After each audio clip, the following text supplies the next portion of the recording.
Gabonaises, Gabonais, mes chers compatriotes, en ce jour solennel où j'ai l'honneur de m'adresser à vous à l'occasion du Nouvel An, il me paraît important de commencer par rendre grâce à Dieu Tout-Puissant, car c'est par lui que le Gabon, notre chère patrie, existe et surmonte quotidiennement les obstacles de notre ère. Nous devons résolument nous inspirer des Saintes Écritures qui prônent l'amour, l'unité et la paix entre les filles et fils d'une même nation. Elle nous enseigne le pardon et le partage, nous révèle les comportements vertueux qu'une nation doit observer pour vivre dans le bonheur et la prospérité. L'année 2023 qui s'achève a été une année charnière dans notre marche vers la félicité d'un Gabon nouveau. Les forces de défense et de sécurité ont unanimement décidé de ne pas cautionner la forfaiture électorale. Elles ont pris leurs responsabilités aux yeux du peuple gabonais et de la communauté internationale, de respecter le serment de protéger la nation contre la dictature et la corruption, en mettant fin à un régime à bout de souffle, et dont les pratiques nous auraient conduits inévitablement vers le chaos. Le coup de la libération a été salué par l'ensemble de la population. Par cette adhésion, elle a tenu à être en harmonie avec les paroles de notre hymne national, socle de notre vivre ensemble. Le Comité pour la transition et la restauration des institutions ouvre ainsi une période de transition politique dans notre pays. Parvenu à cette étape, je voudrais réitérer ma profonde gratitude au peuple gabonais pour son soutien enthousiaste au coup de la libération. C'est aussi l'occasion pour nous de faire une rétrospection afin d'apprécier sans complaisance les actions réalisées, d'apporter les rectificatifs qui s'imposent et surtout de nous projeter vers un futur pour relever les prochains défis de notre destin commun. En effet, en 4 mois d'exercice, nous avons engagé des réformes structurelles qui facilitent l'accès à l'éducation, à la formation et à la santé. Celles-ci réduiront l'évasion fiscale, la corruption, en favorisant l'équité sociale. J'ai pris la responsabilité de restituer le Fonds gabonais d'investissement stratégique au ministère de l'Économie et mettre fin à la délivrance des visas d'opportunité par la présidence de la République, dans le but d'apporter plus de transparence au sommet de l'État. En 4 mois, la dette du Gabon a été payée et sa crédibilité auprès des bailleurs de fonds restaurée. En seulement 4 mois, nous avons remis le pays au travail et lancé les travaux de voirie dans les grandes villes. À ce jour, ce sont 421 km de routes qui ont été revêtues en bitume, en béton bitumineux et en pavé. En seulement 4 mois, nous avons mis à disposition 8 900 postes budgétaires au profit des enseignants, des personnels de santé, des professionnels des médias publics et des forces de défense et de sécurité. De même, nous avons levé le gel sur les recrutements, des avancements, des reclassements et relancé les concours d'entrée dans les grandes écoles. Nous avons opté pour la préférence nationale dans l'attribution des marchés publics inférieurs ou égales à 150 millions de francs CFA. En seulement 4 mois, nous avons considérablement réduit le train de vie de l'État. Ces efforts se sont matérialisés par le renoncement de mon salaire de président de la République, la réduction de l'effectif des membres du gouvernement, la réduction des salaires des parlementaires et de leur nombre, et par une meilleure maîtrise de la dépense publique. L'accent doit être mis sur le quotidien des Gabonais. Nous avons la responsabilité d'apporter plus de richesse dans ces familles gabonaises. Les Gabonais méritent une plus grande considération et aspire à un mieux-être. Et ma responsabilité en tant que président de la République est de veiller au bien-être des populations gabonaises.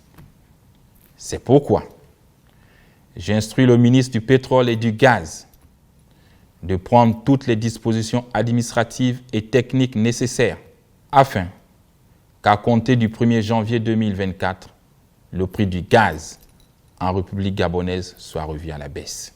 Gabonaises, Gabonais, mes chers compatriotes, notre nation doit être le reflet de la multitude d'ethnies, de tribus, de dialectes et de groupes ethno-linguistiques qui la composent.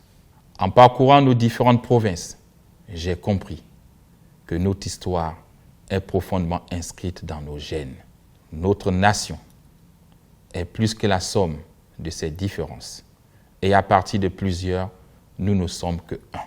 Notre combat fondamental est de consolider notre vivre ensemble. Et cela passe résolument par un changement de paradigme. Pensons Gabon d'abord. Pensons à la communauté et à ce qui nous rassemble, avant d'œuvrer pour nos intérêts individualistes.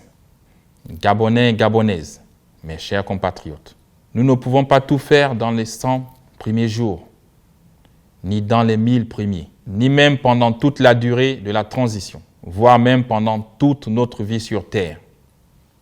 Mais nous pouvons commencer. Commençons par la restauration des institutions. Pour ce faire, 2 choses sont essentielles. Le dialogue national, qui sera convoqué dans les prochains mois, et la nouvelle constitution, qui sera élaborée par la constituante et adoptée par voie référendaire. En prévision du dialogue national, et parce que la vie et la participation de tous sont nécessaires, un appel à contribution citoyenne a été lancé. Je me réjouis du grand nombre des contributions reçues. Cela témoigne de la vitalité, de la réflexion des Gabonaises et des Gabonais. Ainsi, l'envie brûlante de tous de participer à la construction de l'édifice Gabon. Mon ambition est de faire du Gabon un pays modèle, dans tous les sens du terme et dans tous les domaines possibles. C'est pourquoi, en harmonie avec l'Ordre des architectes gabonais, nous avons envisagé la construction de la ville éblouissante et fière, qui respectera les normes environnementales et sera digne des plus grandes capitales modernes. En attendant la matérialisation de ce projet, le gouvernement poursuivra le programme de construction de logements sociaux adaptés aux réalités des Gabonais et mènera à terme ceux inachevés. J'ai instruit le gouvernement de poursuivre l'extension et le développement du réseau routier national par la réhabilitation de l'existant et la construction de nouvelles routes. Dans la même lancée, pour ce qui est de la problématique de l'emploi, j'ai également ordonné d'inviter les entreprises de tous les secteurs à doubler leur production. Ainsi, elles pourront augmenter leur capacité à recruter. C'est l'occasion de souligner que le modèle économique d'une fonction publique, seule pourvoyeuse d'emplois, n'est plus adapté à nos États.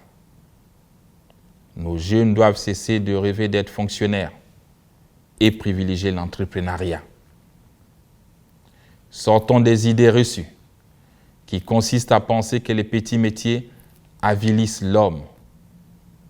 Au contraire, ce sont eux qui portent la société vers la croissance et le développement.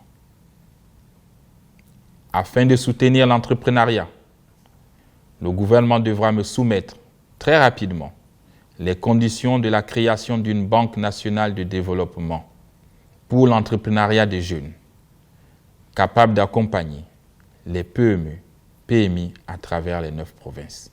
Peuple gabonais, dans l'optique d'augmenter nos recettes, nous avons décidé de faire valoir les droits de préemption de l'État pour le rachat de la société pétrolière Assala. C'est un acte de grande portée nationale qui permettra à la République de marquer sa souveraineté dans le secteur pétrolier, poumon de notre économie. De même, j'ai instruit le chef du gouvernement de mener une réflexion sur les conditions d'application de la taxe sur la contribution foncière unique. Celle-ci permettra de financer le développement des collectivités locales.